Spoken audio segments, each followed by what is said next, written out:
Help me to reach 2,000 subscribers. I remember the sound before the words, the quiet click of her wine glass against the marble counter, the soft hum of the refrigerator, and then her voice, cold and deliberate. From now on, I decide when we spend time together. Stop bothering me. The words hit harder than any argument we'd ever had.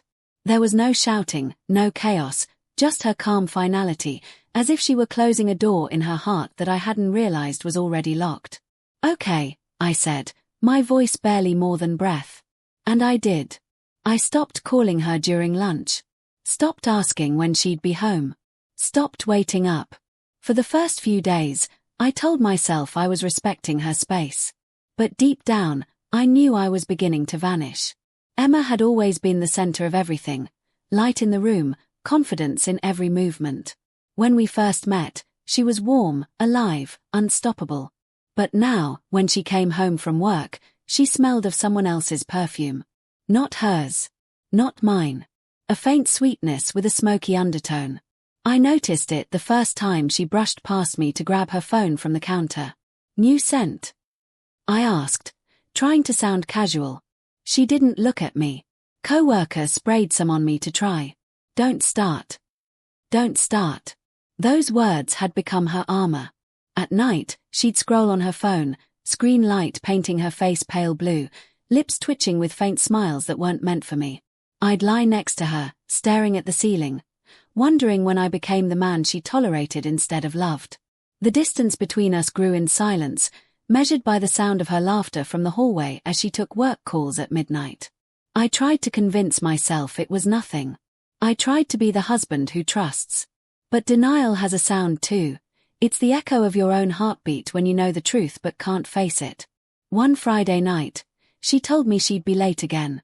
Big client dinner, she said, slipping into a black dress I hadn't seen in months. She didn't ask if I liked it.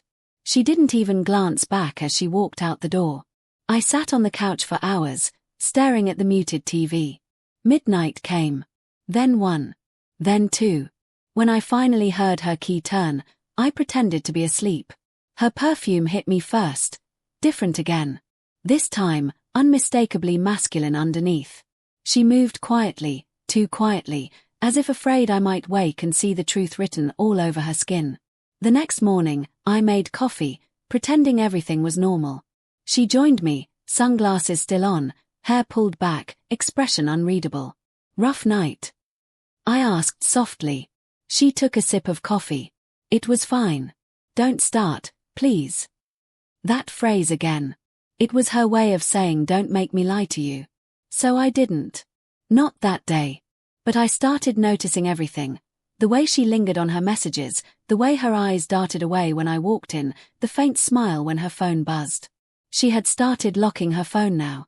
A password she hadn't needed before. And still, I said nothing. Because saying something meant confirming what I already knew. She was gone. A week later, I left work early. No reason. Just a heavy feeling in my chest that wouldn't go away. Her car was in the driveway. That was unusual. She was never home this early. When I stepped inside, the house was filled with music, low and sultry, something we used to dance to years ago.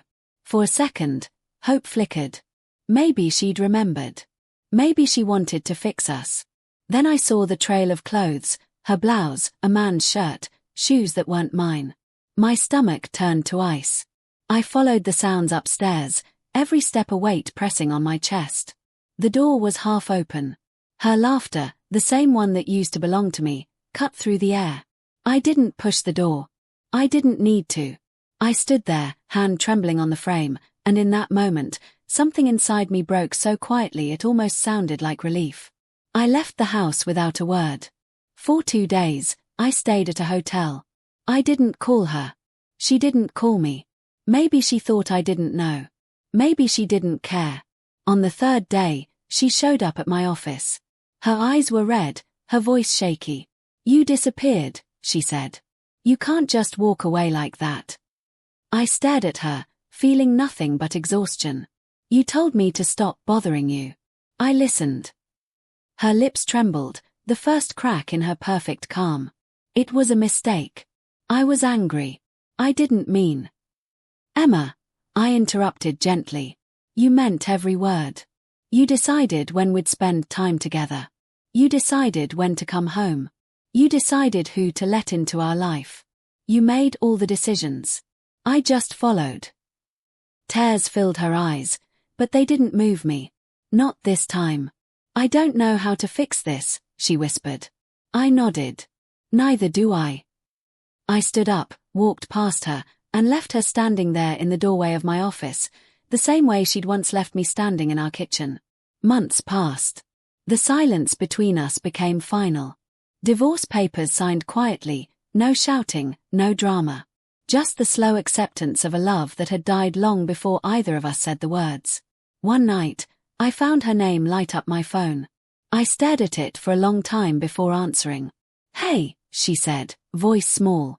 I just wanted to say, I miss how simple it used to be. When we were us. I smiled sadly. Yeah, me too. Then I ended the call.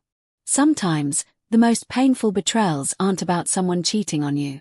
They're about someone forgetting how to love you. And when they do, you stop bothering them. For good.